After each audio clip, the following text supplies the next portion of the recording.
My name is Esther Gill, 32 years old. To my family, I'm a failed IT worker, the black sheep. But to the U.S. Department of Justice, I'm a digital criminal's worst nightmare. The feeling of being strangled by your own brother isn't like the movies. It isn't dramatic. It's wet. It reeks of expensive scotch and desperation. When Julian tightened that Hermes leather belt around my neck in my server room, he leaned close to my ear and hissed, "Die in silence, you bitch." He thought I was a dying lamb. He checked his Rolex, counting the seconds until I stopped breathing. He laughed, wiping his sweat, believing that stepfather Frank's money would clean up this body just like every other mess. But Julian made a fatal mistake. He didn't know that the room he was standing in wasn't a home office. It was a SCIF, a sensitive compartmented information facility. And he had just filmed the evidence of his own crime in 4K resolution. If you believe justice cannot be bought, comment justice and subscribe. This story is for anyone who has ever been underestimated by their own family. It was 11:45 p.m. on a Tuesday when I pulled my beat-up Subaru into the driveway of the guest cottage. Greenwich, Connecticut was silent. It was that heavy, expensive kind of silence you only find in neighborhoods where the hedges are trimmed with laser precision and the neighbors communicate through lawyers. The main mansion, where Frank and my mother lived, loomed on the hill like a dark fortress. But my little cottage at the edge of the property was supposed to be my sanctuary. I had just come off an 18-hour shift at the DOJ field office. My eyes were burning. All I wanted was a hot shower and the anonymity of sleep. But as I reached for the front doorknob, my stomach dropped. It was unlocked. I never leave it unlocked. Paranoia isn't a disorder when it's your job description.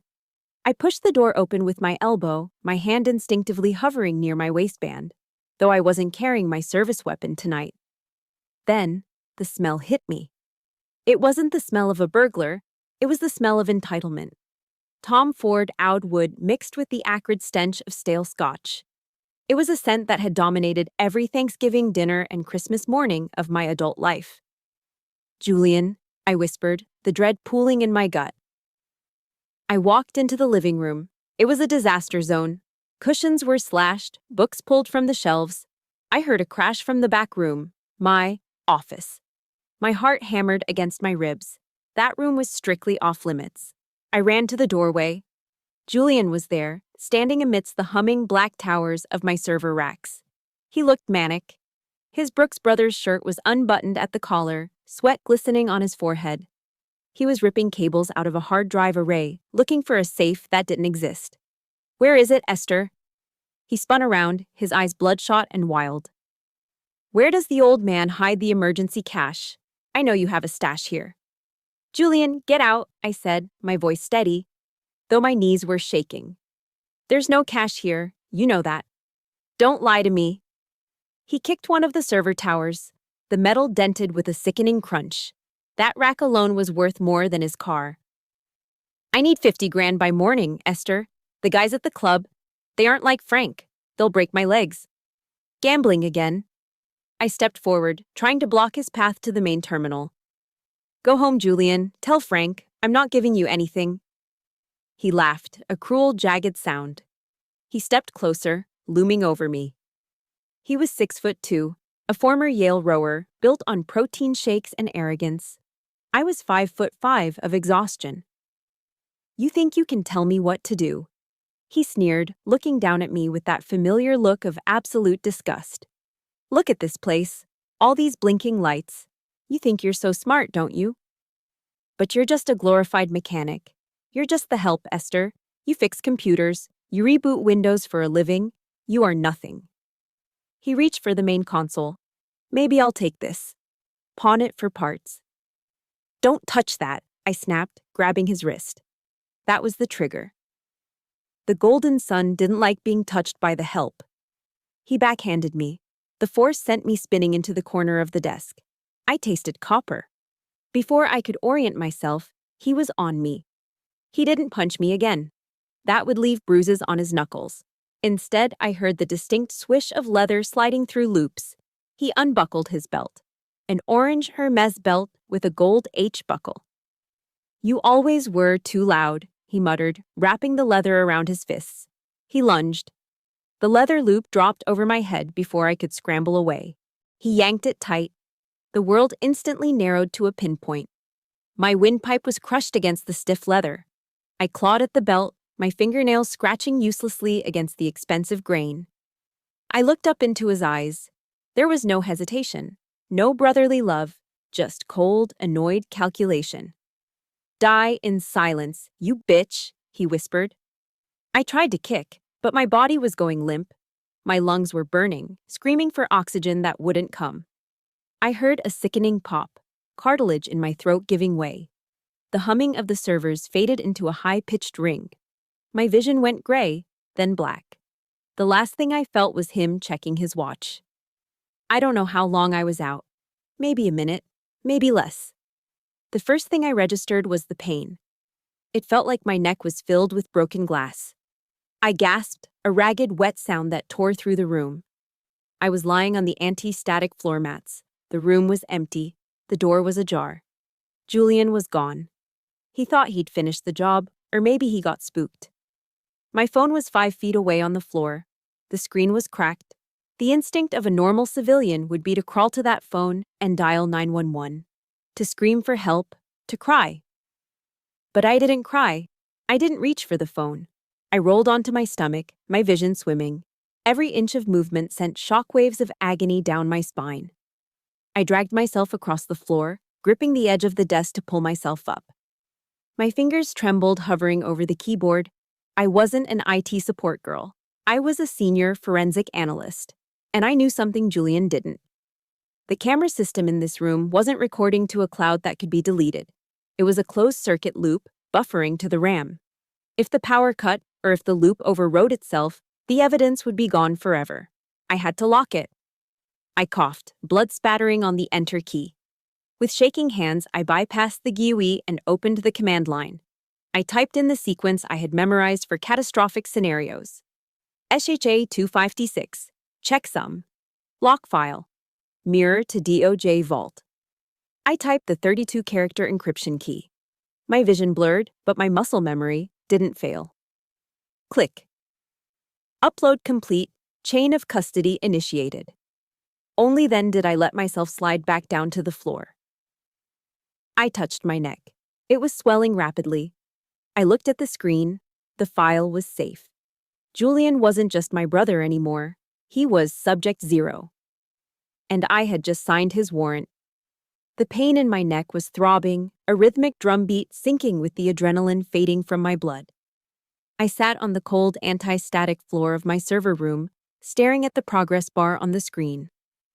Chain of custody initiated. As I waited, my mind didn't stay in the present. Pain has a funny way of digging up old ghosts. It dragged me back 2 years, to a place that smelled not of blood and ozone, but of roasted turkey, sage stuffing, and old money. It was Thanksgiving at the Greenwich Country Club. If you've never been to a country club Thanksgiving in Connecticut, imagine a room full of people who hate each other, pretending to be a family for 3 hours while wearing sweaters that cost more than my first car. The dining hall was cavernous, lit by crystal chandeliers that probably cost more than a public school's annual budget. I was sitting at the far end of the table, the kids' end, even though I was 30 years old. Frank, my stepfather, sat at the head, holding court. He looked like the quintessential patriarch. Silver hair perfectly coiffed, a glass of 18-year-old Macallan in his hand, his face flushed with the self-satisfaction of a man who owns everything he looks at. And this, Frank boomed, clapping a heavy hand on Julian's shoulder, is the future. Yale Law, top of his class. Just got an offer from Cravath. The guests, a mix of Frank's business partners and local politicians, oohed and ahed. They raised their glasses to Julian. Julian sat there, soaking it in, swirling his wine with that arrogant smirk I knew so well. He wasn't top of his class. Frank had donated a new library wing to ensure Julian didn't flunk out. But facts didn't matter in Greenwich. Only the narrative mattered. Then, a woman with too much Botox and a diamond necklace the size of a golf ball turned her gaze toward me. "And what about you, dear?" she asked, her voice dripping with polite disinterest. "What do you do?" I opened my mouth to speak. I wanted to say, I work for the Department of Justice. I track human traffickers and cyber terrorists. But Frank cut in before I could make a sound.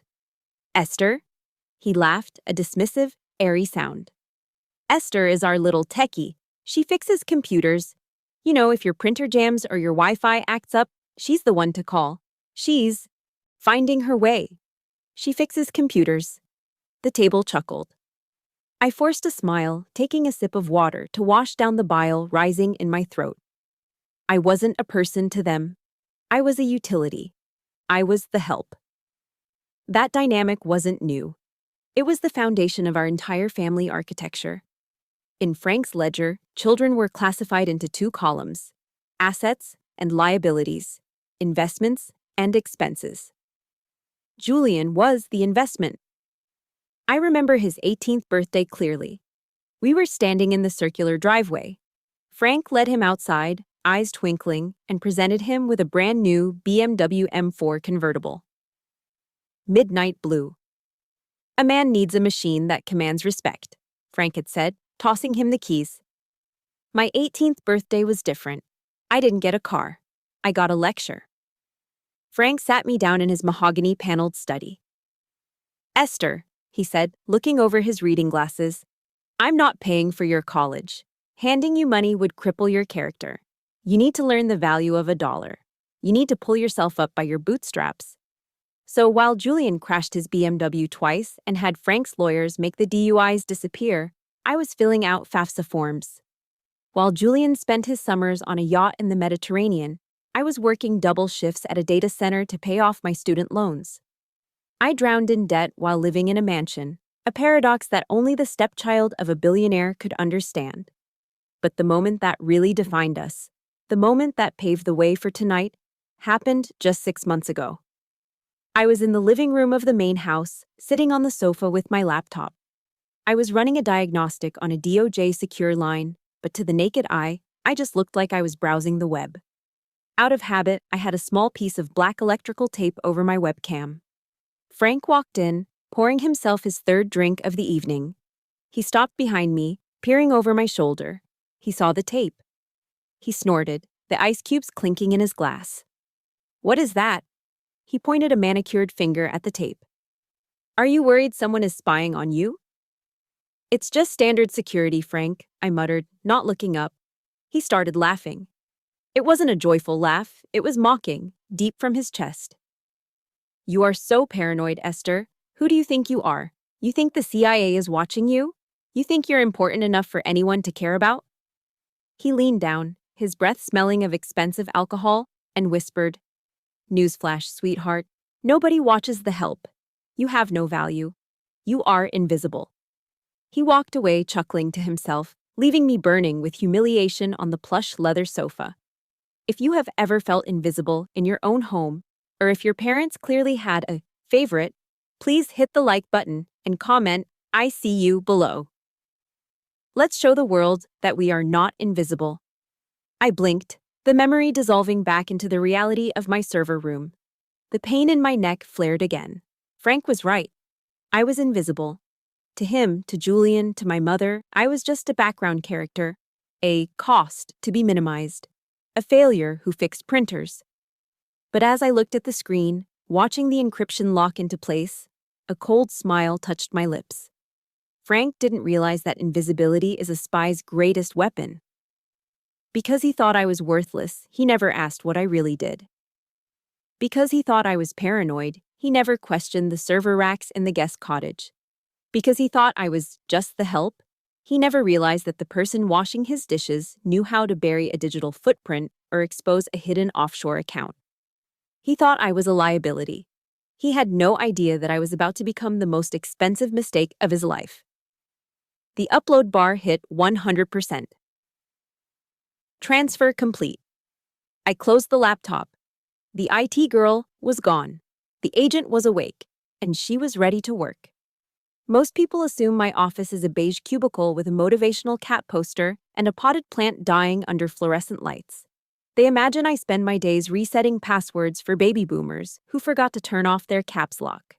The reality is a windowless bunker, 3 stories beneath the Department of Justice headquarters in Washington, D.C. The air down here is recycled, kept at a constant 65 degrees to protect the machinery. It smells of ozone and stale coffee. There is no cell service. There is no sunlight. There is only the hum of the cooling fans and the glow of 60-inch monitors displaying the darkest corners of the human experience. 2 weeks before the incident with Julian, I was sitting in the tank, our secure conference room. On the main screen was a grainy video feed intercepted from a server in Yemen. It showed an American aid worker kneeling in the sand, a masked man standing behind him with a serrated knife. The room was crowded with brass. 2 generals from the Pentagon, a CIA liaison, and my boss, Assistant Director Miller. The tension was thick enough to choke on. "We have a lock on the location based on the background topography," one of the generals said, his voice tight. "A Reaper drone is in position. We have a 10-minute window to strike the compound before they move him. We need a go, no-go on the video's authenticity." All eyes turned to me. I wasn't Esther the stepdaughter. I wasn't the IT girl. I was Agent Gill, senior forensic analyst. I zoomed in on the hostage's left eye. I slowed the frame rate down to 120 frames per second. My fingers flew across the keyboard, running a spectral analysis on the lighting artifacts. To the naked eye, the video was terrifyingly real. The hostage was crying. The wind was blowing the sand. "Gill!" The CIA liaison pressed, checking his watch. "We are burning daylight. Is it real?" "Wait," I said. My voice was low, authoritative. It didn't tremble. I isolated the shadow cast by the hostage's nose. I cross-referenced it with the solar angle for that specific latitude in Yemen at this time of day. "The shadow vector is off by 3 degrees, I said, pointing at the screen. "And look at the pulse in his neck. I'm running a blood flow algorithm. The pixel coloration changes don't match a human heart rate. It's a loop." "Are you sure?" The general leaned forward, his knuckles white on the table. "If we don't strike and this is real, that man dies." I looked up. I looked the general dead in the eye. "It's a deep fake, General. Generated by a GAN algorithm. If you drop that bomb, you're hitting an empty building. Or worse, a building full of civilians they want you to kill for propaganda. The hostage isn't there." The room went silent. The CIA liaison looked at Miller. "Director, she's betting a lot on a shadow." Miller didn't even blink. He crossed his arms. "If Gill says it's a fake, it's a fake. Stand down, General. Abort the strike." 10 minutes later, intelligence confirmed it. The hostage had been moved 2 days prior. The building was a trap rigged with explosives. I had just saved the lives of a drone operator's conscience and a dozen innocent civilians. Miller walked by my desk later that night as I was packing up. He didn't offer praise. We didn't do praise down here, but he nodded. "Good catch, Gill. Go home. Get some sleep." "Yes, sir." That was the life I lived. Respected, essential, powerful. But then came the hardest part of my day. The transition. I took the elevator up to the parking garage. I sat in my beat-up Subaru and took a deep breath. I took off my DOJ lanyard and hid it in the glove compartment. I took off the sharp, tailored blazer I wore for meetings and pulled on a shapeless, oversized cardigan. I checked my reflection in the rearview mirror and consciously softened my eyes. I practiced slumping my shoulders, erasing the confidence, erasing the agent. I had to become Esther again. The drive to Greenwich usually took an hour, but mentally it was a journey between 2 different dimensions. I often thought about telling them. I fantasized about slamming my badge onto the mahogany dining table and watching Frank's jaw drop. But then I remembered the brunch. It was a Sunday, 6 months ago. The Sunday brunch was a sacred ritual for my mother. We were sitting on the patio of the country club, shielding our eyes from the sun, drinking bottomless mimosas. I had just received the Director's Award for Excellence at work. I was bursting with it. I wanted my mother to know that her daughter wasn't a failure. "Mom," I started, nervously fingering the stem of my glass. "I actually have some news about work. I led a project last week that—" "Shh, look at that," my mother interrupted, pointing at the television mounted above the outdoor bar. The news was showing a press conference with a female FBI agent who had just taken down a cartel ring. The woman looked exhausted, dark circles under her eyes, hair pulled back in a messy bun. My mother shuddered, taking a delicate sip of her orange juice and champagne. Look at her, she looks dreadful. So hard, so masculine. She turned her gaze to me. Her eyes were soft, pitying, and utterly suffocating. I am so glad you didn't go into anything dangerous like that, Esther, she said, reaching out to pat my hand. I know you wanted to study criminology back in college, but honestly, it's for the best. I felt my chest tighten. Why do you say that, Mom? Oh, honey, she laughed lightly, as if stating the weather. You have such a nervous disposition. You're so fragile. You always have been. You couldn't handle the pressure of real work like that. You'd break in a day. She squeezed my hand. It's good you stick to computers. It's safe. It's simple. Just like you. I looked at her. I thought about the drone strike. I thought about the human traffickers I'd tracked through the dark web. I thought about the dead bodies I'd seen in crime scene photos without flinching. Fragile. I swallowed the truth along with the rest of my mimosa. It burned going down. You're right, Mom, I said, my voice quiet, small, obedient. I'm lucky to have a simple job. That was the moment I decided they would never know. Their ignorance wasn't just a shield for me, it was the only way I could tolerate them. If they knew who I was, they would have to admit they had been wrong about me for 30 years. And people like Frank and my mother don't admit mistakes. They just rewrite history. So, I let them have their version of Esther. The invisible girl. The disappointment. But as I lay on the floor of my server room, watching the chain of custody upload complete, I realized that the double life was over. The fragile girl had just died on this floor. And the woman who stood up, wiping the blood from her lip, was the one who decided when the drone struck. Waking up didn't feel like rising from sleep. It felt like being dragged underwater. The first thing I registered was the sound. The rhythmic, monotonous beep, beep, beep of a heart monitor. The second was the smell. Antiseptic, floor wax, and the vague metallic scent of filtered air. I tried to turn my head, but I couldn't. My neck was encased in a rigid foam collar. The panic hit me instantly. A sharp, cold spike of adrenaline. I gasped, but the air wouldn't go down smoothly. My throat felt like it had been scrubbed with steel wool. Easy, easy now, a male voice said from the corner of the room. I blinked my eyes open. The harsh fluorescent lights stung. Standing at the foot of my bed wasn't a doctor. It was Officer Miller. I knew Miller. He had a 14 handicap and played with Frank every Saturday morning at the club. He was currently leaning against the wall, chewing a piece of gum with a slow, bovine rhythm, looking more bored than concerned. You took a nasty spill, Esther, Miller said, closing his notebook. Docs say you have, what was it? Laryngeal edema, swelling of the throat. I tried to speak, but only a croak came out. I pointed at my neck. Miller waved a dismissive hand. Yeah. Listen, I already took a statement from Frank. He told me about the dispute, said you and Julian got into a little argument over some borrowed money. Things got heated, you slipped and fell into some equipment. He looked at me, his eyes flat. Unfortunate accident. Family stuff gets messy, right? I stared at him. The rage that flared in my chest was hot enough to burn through the sedation. Slipped and fell? I had hash marks from a Hermes belt burned into my skin. It wasn't, I rasped, the words feeling like razor blades. He strangled. Miller stepped closer, lowering his voice. Now, Esther, let's not use heavy words like that. Julian is weeks away from the bar exam. You don't want to ruin the kid's life over a misunderstanding. Frank is very worried about you. He wants to make sure this is handled quietly. No need to involve the press or make this a criminal matter. There it was. The Greenwich Way. Protect the golden son. Bury the daughter. I was about to tear my IV out and strangle him with the tubing when the door flew open. Get out!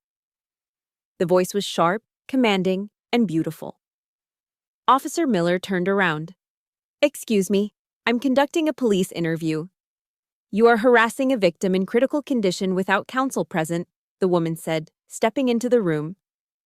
She was wearing a charcoal pencil skirt and a blazer that looked like armor.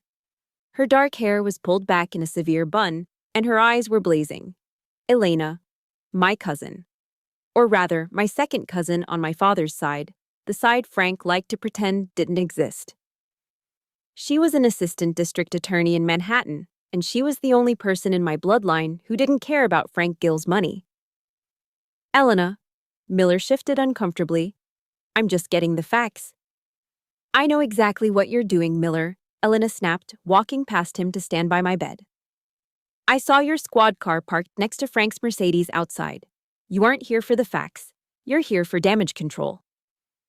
Now, get out before I call your captain and file a complaint for obstruction of justice. Miller hesitated, looked at me, then at Elena. He knew he was outgunned. He capped his pen. I'll be outside if she wants to make a formal statement. He slipped out, closing the door behind him. The moment he was gone, Elena's posture softened. She dropped her bag on the chair and grabbed my hand. Her fingers were warm. Oh, Essie, she whispered, using the nickname only she remembered. Look at you. I squeezed her hand. I needed to talk. I needed to act. Water, I wheezed. She quickly poured a cup and held the straw to my lips. The cool liquid soothed the fire in my throat, but swallowing was agony. Frank called me, Elena said, her voice trembling with suppressed anger. He said you had a breakdown and hurt yourself. He wanted me to come talk some sense into you regarding legal action. He wants you to sign an NDA.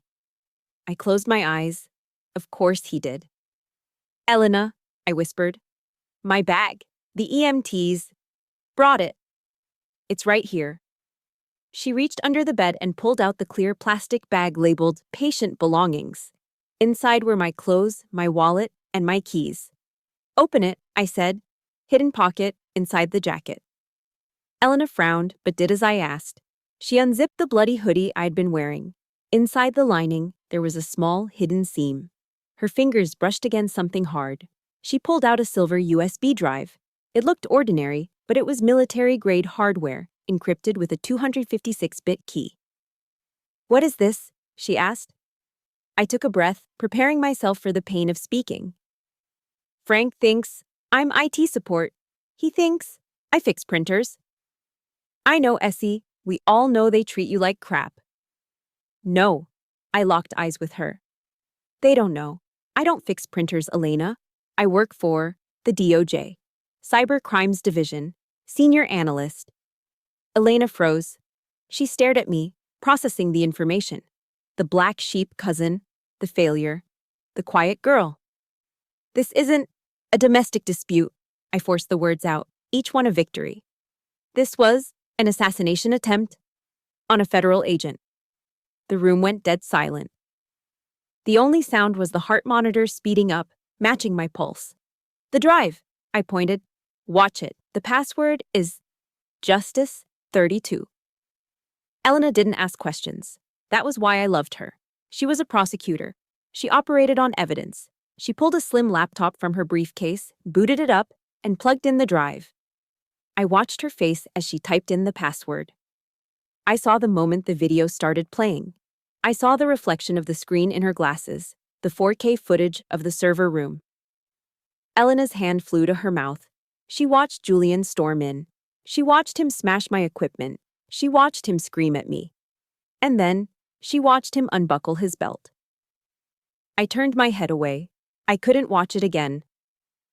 I just listened to the audio coming from her laptop speakers, the sickening crack of the cartilage, the sound of Julian grunting with effort. And then, that whisper, clear as day. Die in silence, you bitch. Elena slammed the laptop shut. When she turned to look at me, she was crying. But they weren't tears of sadness. They were tears of pure, unadulterated fury. Her jaw was set so hard I thought her teeth might crack. He checked his watch, she whispered, her voice shaking. He checked his watch while he was killing you. Frank, we'll try to bury this, I said. Elena stood up. She wiped her face with the back of her hand. She looked at the door where Officer Miller had stood, then back at me. The sadness was gone. The assistant district attorney was back, and she looked ready to burn the whole world down. "Let them try," Elena said, her voice low and dangerous. "They think they're dealing with a scared little sister and a family dispute. They have no idea they just handed me a smoking gun." She pocketed the USB drive. "Rest, Esther. Save your voice," she commanded, smoothing the blanket over my shoulder. "I'm not leaving this room, and when Frank walks through that door with his checkbook, he's going to wish he had stayed at the golf course." Elena didn't want to leave. She stood by the door like a guard dog, her hand on the latch, staring down the hallway. "They're here," she said, her voice tight. "Frank brought his personal lawyer, but the hospital staff wouldn't let him past the nurse's station. It's just Frank and your mother." "Let them in, Elena," I whispered. My throat felt like it was filled with ground glass, but my mind was razor sharp. Elena hesitated. "I can stay. I should stay as your counsel." "No." I shook my head slowly, wincing as the neck brace dug into my jaw. "They won't talk if you're here. They won't show their hand. I need to know what they're offering." Elena looked at me for a long moment, realizing that I wasn't asking as a victim, but as an investigator gathering intel. She nodded once, squeezed my hand, and stepped out. A moment later, the door opened. The air in the room changed instantly. The sterile smell of the hospital was overpowered by the scent of heavy perfume and expensive aftershave. My mother walked in first. She was wearing a vintage Chanel tweed suit, pristine and white. A ridiculous choice for a hospital visit, but perfect for a country club luncheon. Her face was pale, her makeup flawless, her eyes hidden behind oversized sunglasses, which she slowly removed. Frank followed. He was wearing his deal-closing suit, navy blue, pinstriped, custom-tailored on Savile Row. He stopped at the foot of the bed, creating distance. I waited. I waited for the question any normal parent would ask. "Are you okay? Does it hurt? Who did this?" Frank sighed, a sound of immense inconvenience. He didn't look at my eyes. He didn't look at the purple and black bruising that strangled my throat. Instead, he looked at his left wrist. He stared at the face of his Rolex Submariner, tapping the crystal face as if checking how much time this little detour was costing him. "You really did a number on him, Esther," Frank said. I blinked. I thought I had misheard. "What?" I rasped. "Julian," Frank said, finally looking up but looking over my head at the heart monitor. "He's a wreck. He's been hyperventilating for hours. He's completely traumatized. You really scared him." The breath caught in my chest. I scared him? I was the one with crushed cartilage. I was the one who had been 12 seconds away from the morgue. "He tried to kill me," I managed to choke out. "Oh, stop it!" my mother snapped. It wasn't a scream. It was a high-pitched whine of annoyance. She pulled a silk handkerchief from her purse and dabbed at her dry eyes. "Stop being so dramatic, Esther. It's always the drama with you." She walked to the side of the bed, looming over me. "He is weeks away from the bar exam. Do you have any idea the pressure he is under, the stress? And then you go and provoke him like that? You know he has a temper when he's anxious. You should have just given him what he needed." "He wanted 50,000 for gambling," I whispered. "So?" Frank cut in, his voice hard. "We have the money. That's not the point. The point is that you backed him into a corner. You triggered him." I lay there, frozen. This wasn't just denial. This was gaslighting tailored to the level of an art form. In their narrative, my throat had assaulted Julian's belt. Frank walked around to the side table. He didn't sit down. He reached into his jacket pocket and pulled out the one thing he believed could fix any problem in Western civilization: his checkbook. The leather cover creaked as he opened it. He pulled a gold fountain pen from his pocket. The scratching of the nib on the paper sounded deafening in the quiet room. "We need to put this behind us," Frank said, his tone shifting to a business negotiation. "We have a strategy. Miller has already filed the preliminary report as an accidental injury. You tripped over some server cables in your office and fell neck first onto a blunt object." He ripped the check out. He held it between two fingers, waving it slightly like he was offering a treat to a dog. I know you're drowning in those student loans, Frank said, his voice dropping to a conspiratorial whisper. 50,000, right? Plus interest? That's a heavy weight for a girl your age. He placed the check on the bedside table, right next to my water cup. I'm prepared to wipe that debt clean today, Frank continued. And your mother and I have been talking. That guest cottage is too small. We found a lovely condo in Stamford. 2 bedrooms, secure building. We'll put the down payment and the first year of mortgage in your name. My mother nodded eagerly, sniffing. It has a balcony, Esther. You'd love it. You can start fresh, away from the main house. All we need, Frank said, capping his pen with a sharp click, is for you to sign the affidavit confirming the accident. No police, no press, no ruined careers. We stay a family. I stared at the check. It was face up. The number was written in Frank's jagged, aggressive handwriting. It was enough money to change the life of the old Esther. It was freedom from the debt that had shackled me since I was 18. But as I looked at that piece of paper, something inside me snapped. Not like a bone, but like a lock falling into place. For 30 years, I had craved their approval. I had wanted them to love me. I had taken the insults, the neglect, the IT girl jokes, just hoping that one day they would see me. Now, they saw me. And they had put a price tag on my life. To them, my breath, my voice, and my dignity were worth exactly the price of a mid-range condo and a student loan payoff. They weren't my parents. They were targets. They were hostiles. I looked up at Frank. For the first time, he met my eyes. He looked expectant, arrogant, waiting for the gratitude. I didn't scream. I didn't throw the water in his face. That's what a daughter would do. An agent does something else. She secures the perimeter. I needed them to leave. I needed them to think they had won, so they would lower their guard. I took a slow, painful breath. I let my eyes droop, feigning exhaustion. I looked at the check, then back at Frank, and I nodded. A slow, weak nod. Frank let out a breath he had been holding. His shoulders dropped. He smiled. Not a warm smile, but the smile of a CEO who just closed a merger.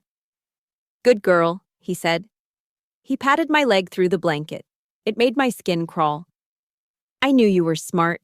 I'll have the lawyers draft the papers tomorrow. Rest up, darling, my mother said, her voice suddenly bright and chipper. She didn't kiss me. She just patted her hair in the mirror. We'll take care of everything. They turned and walked out. Frank checked his watch again as he crossed the threshold. The door clicked shut. I was alone with the check. I reached out with a trembling hand, picked up the check, and held it up to the light. I wasn't admiring the money. I was looking at the signature. Proof of the bribe.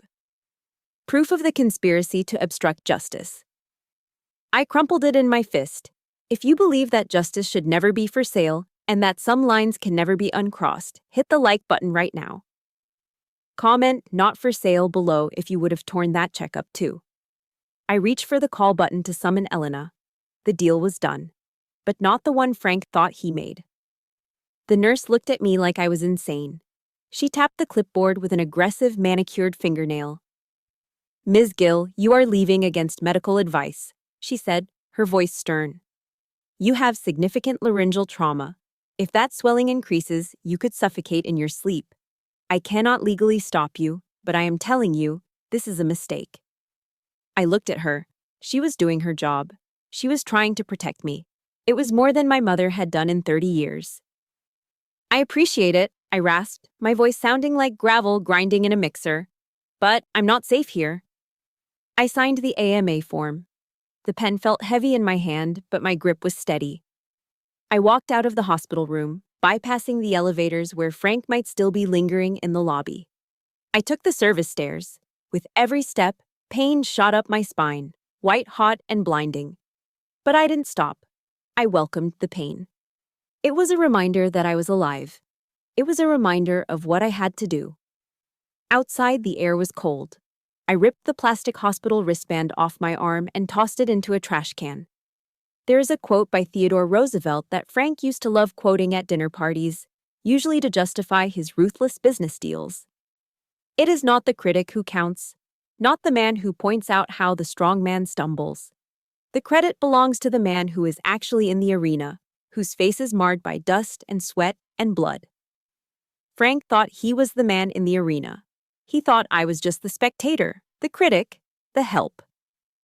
I stood on the curb, waiting for my Uber. I touched the plastic collar around my neck. My face was marred, not by dust, but by bruises. I was in the arena now, and I wasn't just a participant, I was the gladiator. I didn't enter home into the Uber app. I entered an address for a nondescript office park in Northern Virginia, about 40 minutes away. To the public, it was a logistics consulting firm. To those with the right clearance, it was a DOJ black site, a secure off-site facility used for sensitive operations. As the car merged onto the highway, I pulled out my burner phone, the one I kept for emergencies, and dialed a number I knew by heart. Miller. The voice answered on the first ring. Gruff, alert. Sir, I said. It's Jill. There was a pause. He must have heard the damage in my voice immediately. Esther, you sound like you gargled razor blades. Where are you? I'm en route to Site B, I said. I need to activate the witness security protocol, immediate extraction and protection. Who is the threat? Miller asked instantly. The sound of a chair scraping against the floor told me he was already standing up. Cartel? The trafficking ring from last month? No, sir, I took a breath. The threat is my family. When I walked into the secure facility, the hum of activity died instantly. The bullpen was filled with agents, men and women I'd worked with for 5 years. They were hardened professionals who hunted terrorists and serial killers. They didn't rattle easily. But as I walked through the glass doors, wearing a hoodie stained with dried blood and a medical neck brace, they froze. Miller came out of his office. He was a man of few emotions, a Vietnam vet who had seen everything. He stopped 3 feet away from me. His eyes went to the brace, then to the dark purple bruising blossoming along my jawline. His face didn't soften. It hardened into stone. Who? Miller asked. Just one word. My brother, I said. Julian Gill, and my stepfather, Frank, is covering it up. I handed him the USB drive Elena had returned to me. It's all on here: attempted murder, obstruction of justice, witness tampering. Miller took the drive. He didn't plug it in immediately. He looked around the room. Listen up, Miller barked. Agent Gill is under Level 1 protection effective immediately. Johnson, get a TAC team on rotation. I want eyes on the Gill residence in Greenwich. I want to know when they eat, when they sleep, and when they take a piss. Nobody touches her again. Do you understand me? Yes, sir. The response was a collective roar. I felt a lump form in my throat, unrelated to the injury. This was the difference between blood and bond. My blood relatives had offered me a condo to shut up. My colleagues were ready to go to war for me. Miller guided me into a conference room where a man in a sharp suit was already waiting. It was David Ross, a federal prosecutor from the U.S. Attorney's Office. I saw the preliminary file you sent over from the car, Ross said, not wasting time on pleasantries. Local PD filed it as a domestic dispute? Yes, I said, sinking into a chair. Officer Miller, he's a friend of the family. Ross scoffed, opening a leather folder.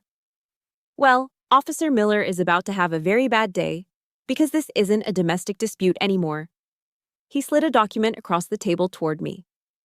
Under 18 U.S. Code, Section 111, Ross recited, his voice calm and lethal. Forcibly assaulting, resisting, or impeding a federal officer while engaged in the performance of official duties is a federal crime. Since you were technically on call and securing federal evidence when he attacked you to destroy said evidence, we aren't charging him with simple assault. I looked at the document. It wasn't a restraining order. It wasn't a lawsuit. It was a federal indictment. We are charging Julian Gill with attempted murder of a federal agent, Ross said. And we are charging Frank Gill with obstruction of justice and accessory after the fact. What about jurisdiction? I asked, my analyst brain still working. Greenwich police will fight it. Miller leaned forward, placing his hands on the table. Let them fight.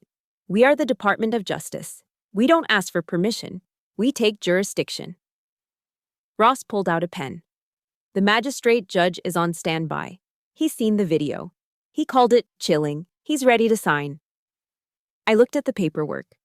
For years, I'd been afraid of Frank's lawyers. I'd been afraid of his money, his connections, his ability to make problems disappear.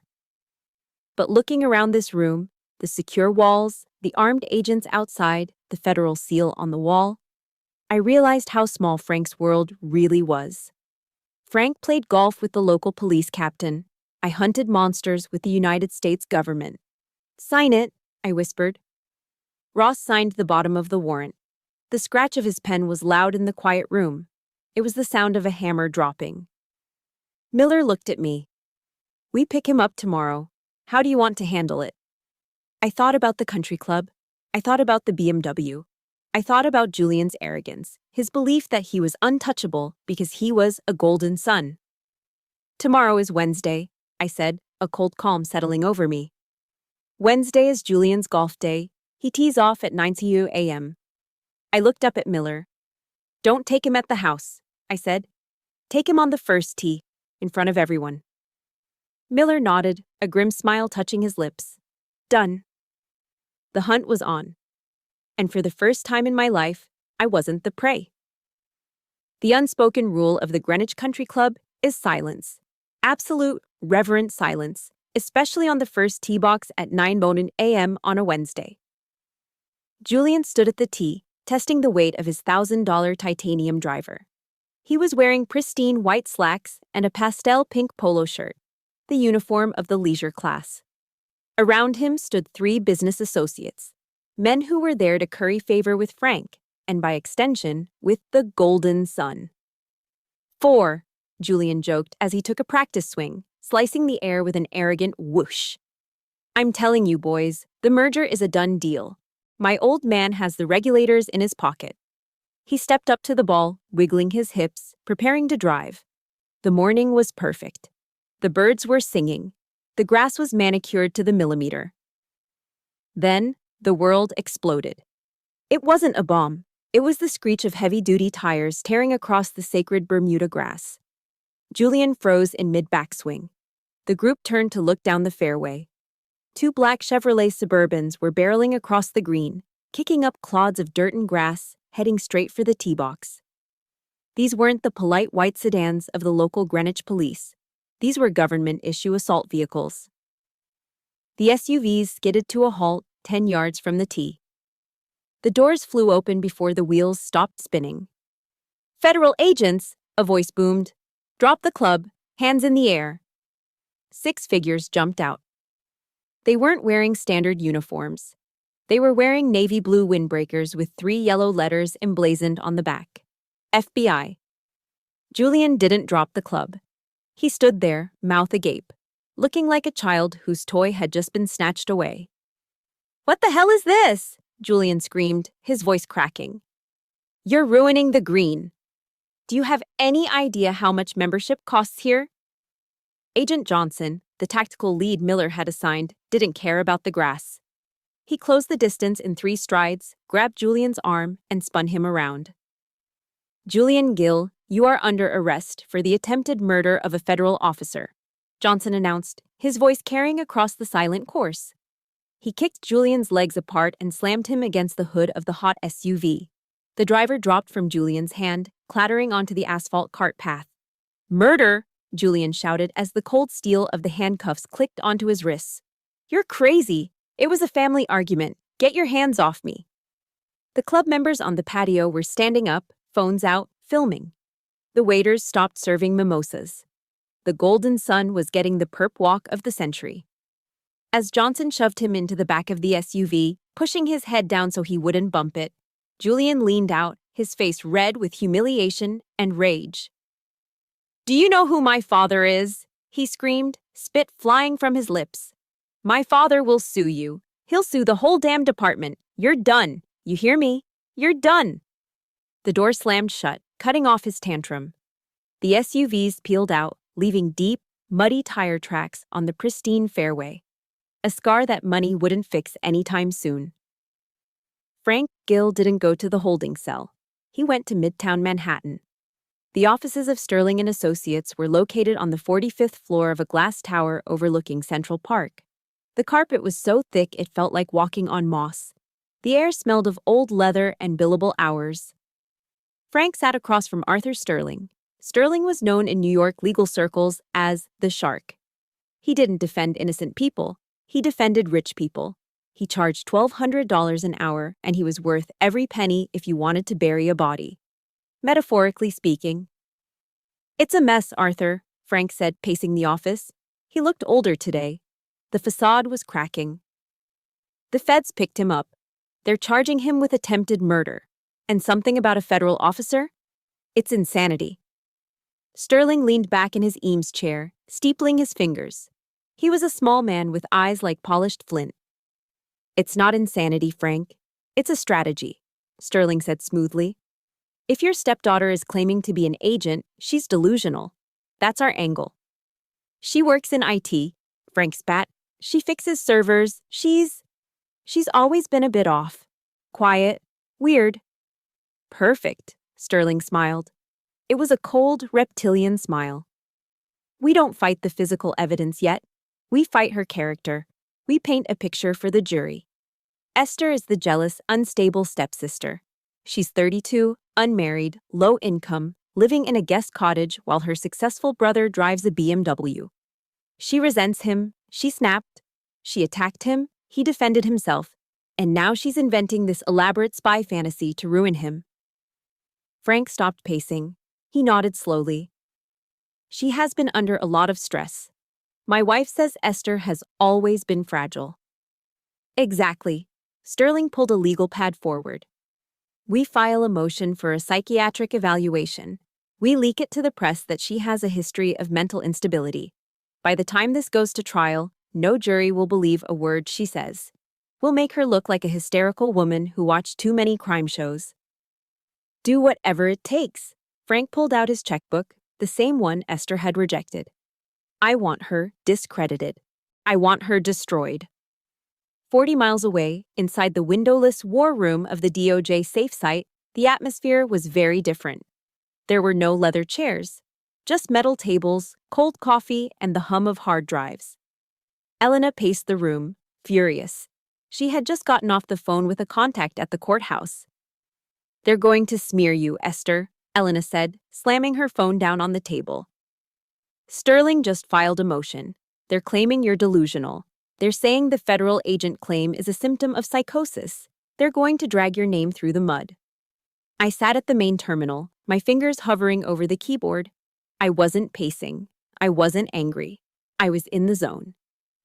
Let them, I said quietly. Elena stopped. What? Esther, we need to release your service record. We need to show them the director's commendations. We need to prove who you are right now. No. I turned to look at her. If we release my file now, Sterling will pivot. He'll claim self-defense. He'll claim the video is doctored. He'll find another angle. I turned back to the screen. Rows of hexadecimal code cascaded down the monitor like green rain. We are going to play the Trojan horse, I said. Let them walk into court thinking I'm the crazy, jealous IT girl. Let Frank lie under oath. Let Julian lie. Let them build their entire defense on the idea that I am a nobody. And then, Elena asked. And then, I typed a command, executing a script that verified the metadata of the assault video. We dropped the hammer. Perjury is a felony, Elena. If they lie to a federal judge, they don't just lose the case. They go to prison. I focused back on my work. I wasn't preparing a victim impact statement. I wasn't writing a diary about my feelings. I was compiling the forensic report. I pulled up the metadata of the video file. Creation date, Tuesday, 11:52 p.m. Device ID, server room. CAM. 4. Hash value, matches, DOJ vault copy. I layered in the audio analysis. isolating the sound of the belt snapping, the specific frequency of Julian's voice. I built a digital fortress that no lawyer, no matter how expensive, could breach. Frank thought he could buy a narrative. He thought he could pay a man in a nice suit to tell a story about a crazy girl. He forgot that in my world, stories don't matter. Only data matters. And the data was screaming for blood. The federal courthouse in D.C. smells different from a hospital. It smells of old mahogany, floor wax, and the heavy, suffocating weight of judgment. I sat at the prosecution table next to Elena. My neck was still in the brace, a stark white reminder against my dark blazer. Across the aisle, at the defense table, sat Julian. He wasn't wearing his jail jumpsuit. Frank had already pulled strings to get him into a crisp charcoal suit. He looked well-rested. He looked like he was attending a board meeting, not a bail hearing. Frank sat in the front row of the gallery, his legs crossed, looking bored. He offered me a small, pitying smile when I walked in. It was the smile of a man who knew the game was rigged. "All rise," the bailiff bellowed.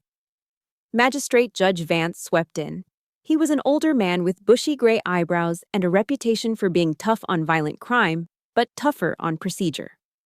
Arthur Sterling, Frank's $1,000-an-hour shark, stood up.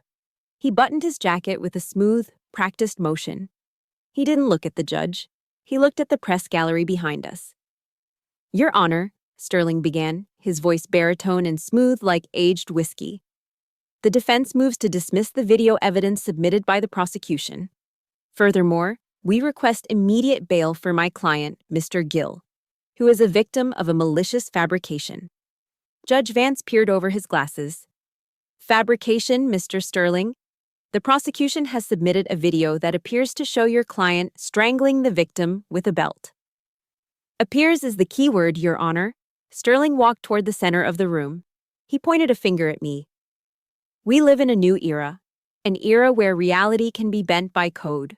We all know that Miss Gill works in computers. She is a low-level technician who harbors deep-seated resentment toward her successful brother." He paused for effect, turning to look at Frank, then back to the judge. "Ms. Gill is 32, unmarried, financially unstable, and living in her parents' guest house.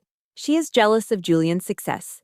She has a history of, let's call it, imaginative episodes. We contend that the video in question is a deepfake, a computer-generated fabrication created by a jealous sister using AI technology to frame the golden boy of the family." A murmur ran through the courtroom. The AI defense. It was the trendy new strategy for the guilty.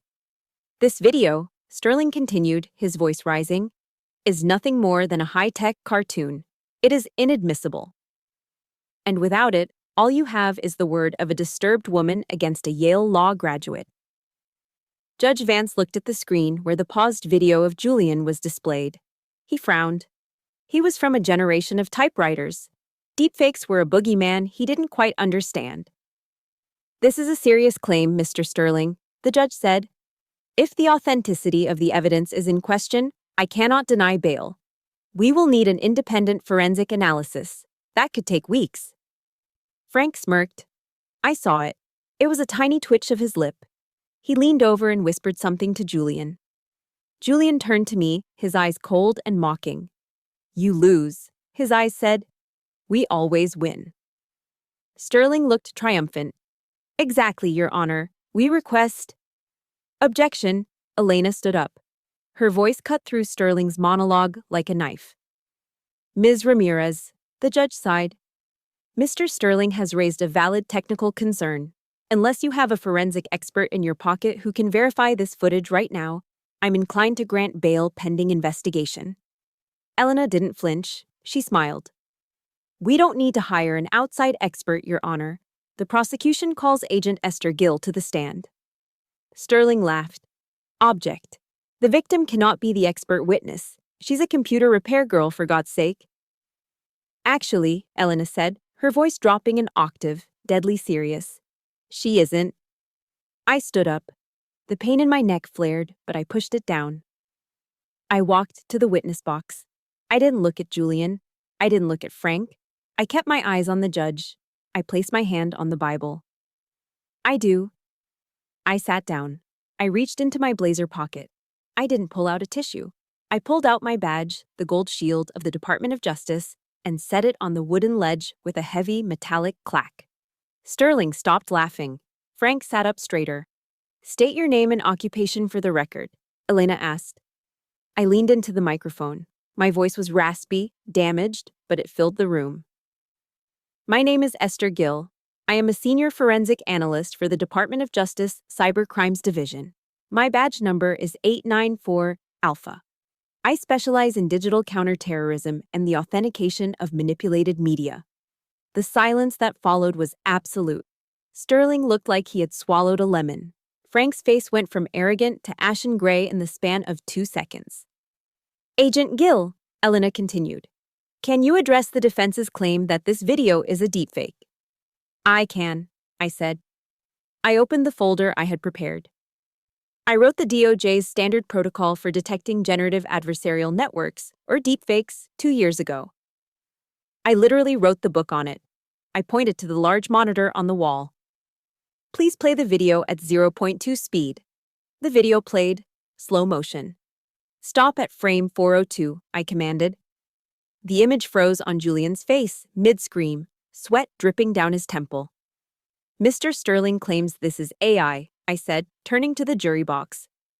AI struggles with 3 things: subdermal blood flow, inconsistent lighting on reflective surfaces, and chaotic motion blur. I looked at the judge. Your Honor, if you look at the reflection in the buckle of the Hermes belt, you can see the distorted reflection of the server rack lights. The vector of that reflection matches the physical geometry of the room perfectly. An AI rendering would smooth that out. I gestured to Julian's face on the screen. Furthermore, I ran a pulse wave analysis on the pixels of the subject's forehead. You can see the subtle color shift of oxygenated blood pumping at 140 beats per minute. That is a human heart rate in a state of extreme fight or flight. No generator on the market can fake that biological signature. I turned to look at Arthur Sterling. The shark was drowning. This video has a SHA-256 hash value that was locked into the DOJ secure vault 12 seconds after the incident, I said. The chain of custody is unbroken. The metadata is pristine. I closed the folder. The sound echoed in the silent room. This is not a deepfake, Your Honor, I said. I turned my head slowly. I looked past Julian, who was trembling. I looked past Sterling, who was frantically shuffling papers. I looked straight at Frank in the front row. Frank looked small. For the first time in my life, the giant who controlled the money, the cars, and the narrative looked absolutely terrified. He realized that the invisible girl had been watching him the whole time. I held his gaze. It is not a simulation, I said. It is a verdict. Judge Vance stared at me for a long moment. Then he looked at the defense table with disgust. Mr. Sterling, the judge's voice was like gravel. Your motion to dismiss is denied, and considering the violent nature of the crime and the overwhelming evidence presented by Agent Gill, bail is denied. The gavel banged. Remanded the defendant to custody. 2 marshals stepped forward. They grabbed Julian by the arms. He didn't scream this time. He didn't threaten to sue. He looked at Frank, begging for help. But Frank didn't move. He sat frozen, staring at the badge on the witness stand, realizing that all the money in the world couldn't buy his way out of this room. The sound of a federal plea agreement being signed isn't a bang. It's a scratch. A dry, pathetic scratching of a ballpoint pen against cheap government paper that signals the end of a life. 2 weeks had passed since the bail hearing. 2 weeks of Arthur Sterling, the shark, thrashing in the water, trying to find a loophole. But there were no loopholes. The metadata I had provided was a steel cage. The forensic evidence was airtight. We were in a small conference room adjacent to the courtroom holding cells. It smelled of stale coffee and industrial cleaner. Julian sat at the metal table. The charcoal suit he had worn at the hearing was gone, replaced by an orange jumpsuit that washed out his pale, terrified complexion. He looked smaller. The golden sun, the rower, the future master of the universe, had shrunk. 15 years, Julian whispered, staring at the document. 15 years, Arthur. You said you could get it down to 5. You said I could go to a camp. It's the best we can do, Julian, Sterling said, closing his briefcase. He sounded bored. He had already cashed Frank's retainer check. The outcome didn't matter to him anymore. If we go to trial, Agent Gill testifies, the jury sees the video again. The judge is looking at 25 years, minimum. Federal sentencing guidelines are mandatory. There is no parole in the federal system. You serve 85% of your time. But that's my whole life, Julian's voice cracked. Tears, hot and snotty, began to stream down his face. I'll be 50 when I get out. 50. He looked up at the glass partition where Frank and my mother were watching from the other side. They couldn't hear him, but they could see him. Julian didn't look at them with love. He looked at them with a sudden, venomous hatred. He slammed his hand on the table, rattling his shackles. He promised, Julian screamed, pointing a trembling finger at Frank through the glass. He told me he could fix anything. He lied. Look at him. He's just standing there. Sign it, Julian, Sterling said coldly. Julian signed. He wept openly, his shoulders heaving, all dignity gone. He wasn't a man taking responsibility. He was a spoiled child realizing that the credit card had finally been declined. The U.S. Marshals didn't care about his tears. They hauled him up by his armpits. Let's go, the lead marshal said. They led him out into the hallway to transport him to the van. As the heavy doors swung open, the noise of the courthouse rushed in. I was standing near the elevators with Elena and Agent Miller. I had traded my neck brace for a silk scarf, though the bruises underneath were still fading from purple to yellow. I watched them walk Julian past his parents. Mom! Dad! Julian wailed, twisting in the marshal's grip. My mother brought a hand to her mouth, stifling a sob. But she didn't reach out for him. She shrank back against the marble wall, terrified that a reporter might snap a photo of her touching a convict. Frank didn't even look at Julian. He was staring at the floor, his face a mask of red-hot fury. And just like that, Julian was gone. The elevator doors slid shut, severing the golden sun from the world of country clubs and convertibles forever. The hallway was silent for a moment. Then Frank looked up. He saw me. The sight of me, standing tall, calm, surrounded by federal agents, seemed to snap something inside his brain. The veneer of the civilized CEO vanished. The beast that lived beneath the tailored suits lunged forward. Frank charged down the hallway. You! He roared, his voice echoing off the high ceilings. Are you happy now?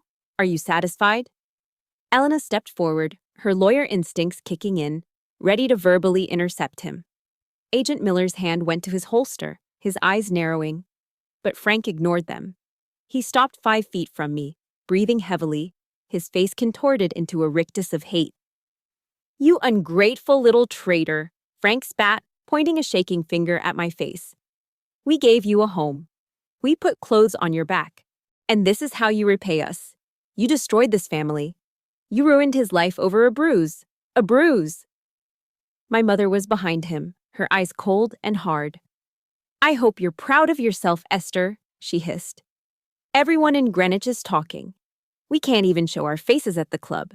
You've humiliated us. That's all you care about, Elena shouted, stepping in front of me. Your reputation? Your son almost killed her, and you're worried about the damn country club? She provoked him, Frank screamed, stepping closer, his fists clenched at his sides. She's always been jealous of him. She's a cancer in this family. You are dead to us, do you hear me? Dead! Frank looked like he was about to lunge. Miller took a step forward to tackle him. But I moved first. I didn't step back. I didn't flinch. I didn't shout. I stepped out from behind Elena. I looked Frank directly in the eyes, and I raised my right hand. I held it up, palm facing out, fingers pressed tight together, thumb tucked in. It wasn't a wave. It wasn't a casual gesture. It was the universal, tactical signal used by law enforcement and military personnel across the globe. Stop. The motion was sharp, precise, and absolute. Frank froze. It wasn't just the hand. It was the energy behind it. For 30 years, he had looked at me and seen a scared little girl he could bully. a girl who would shrink, apologize, and beg for approval. But the woman standing in front of him now wasn't that girl. The woman in front of him was an agent who had directed drone strikes and hunted cartels. The eyes staring back at him were cold, dead, and utterly unafraid. I held the pose, I held his gaze. I didn't blink. The silence stretched, heavy and suffocating. Frank's mouth opened and closed, but no words came out. He looked at my hand, then at my eyes, and for the first time, he saw the wall he couldn't break. He realized that if he took one more step, if he said one more word, the consequences would be catastrophic. He faltered. He took a half step back. The bully had met the wall. I didn't say, "It's over." I didn't say goodbye. Those words implied a relationship, a conversation. We didn't have a relationship anymore. We were strangers. I lowered my hand slowly. I adjusted the lapel of my blazer. I turned to Elena and Miller.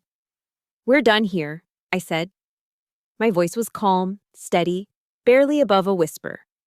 I turned my back on Frank and my mother. I started walking toward the exit. "Esther!"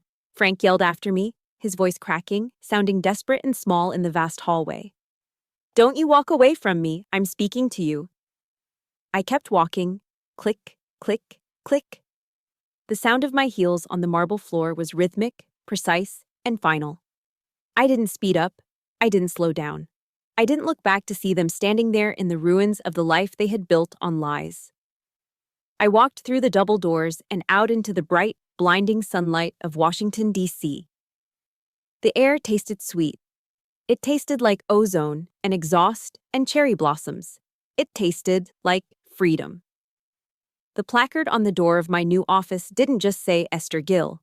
It read, "Unit Chief Esther Gill, Domestic Threat Digital Response."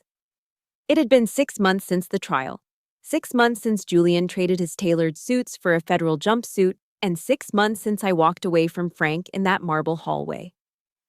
My new office at the DOJ wasn't in the sub-basement anymore. It had windows. Real windows that looked out over Pennsylvania Avenue. But I didn't spend much time looking at the view. I was too busy building something that hadn't existed before. After the trial, Director Miller had given me a blank check. "You exposed a gap in the system, Jill," he had said.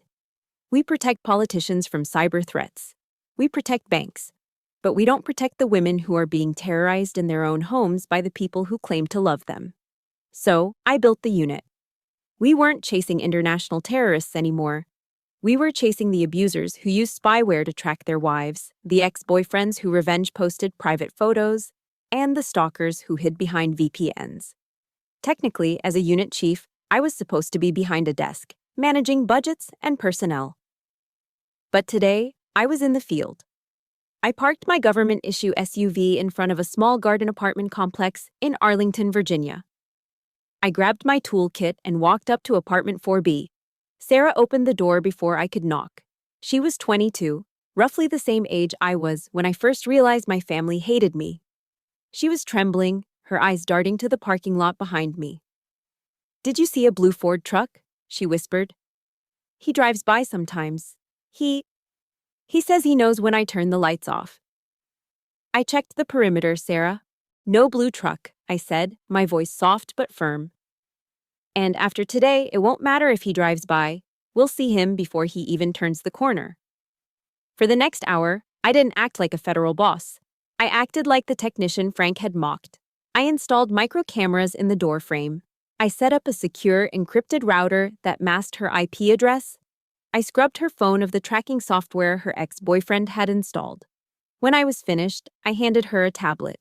It showed a crisp, high-definition feed of her front door, her back window, and the parking lot. "This feed goes to a secure cloud server," I explained, pointing to the screen, "and it also pings directly to my office.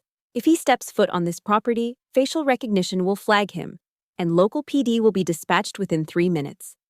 Sarah stared at the screen, clutching the tablet like a lifeline. She looked up at me, tears welling in her eyes. "Thank you," she choked out. "My dad, he told me I was being paranoid. He said I was imagining things." I felt a phantom ache in my neck, a ghost of the pain from 6 months ago. I knew that feeling, the feeling of being gaslit until you question your own sanity. I reached out and placed a hand on Sarah's shoulder. "You are not paranoid, Sarah," I said, looking her dead in the eye. "You were in danger, but you aren't anymore. You are protected." She exhaled, a long, shuddering breath of relief that she had probably been holding for months. That sound was better than any paycheck. It was the sound of a life being given back. That evening, I returned to my new apartment in the Navy Yard district. It was a far cry from the guest cottage in Greenwich. It was a high-rise with floor-to-ceiling glass overlooking the Potomac River. It was modern, clean, and most importantly, it was mine. Paid for with my salary, secured by my own code. I made a cup of chamomile tea and sat on the beige sofa, watching the lights of the city reflect off the water. The silence here wasn't heavy or oppressive, it was peaceful. My phone buzzed on the coffee table. I glanced at it. The caller ID didn't show a name, just a blocked number. But I knew who it was. They had been trying to reach me from burner phones and hotel lines for weeks. A voicemail icon popped up. I hesitated. My thumb hovered over the screen. Part of me, the old Esther, the daughter who just wanted to be loved, wanted to delete it without listening. But the new Esther, the unit chief, needed to confirm the intel. I pressed play. "Esther." It was my mother's voice. She sounded older, frail. But the manipulation was still there, woven into the timbre of her voice like a poison thread. "It's your mother. Please, pick up. We're staying at a hotel in the city. The bank seized the house in Greenwich, Esther. Frank is having heart palpitations. And Julian, oh God, Julian is having such a hard time in that place. He's losing weight."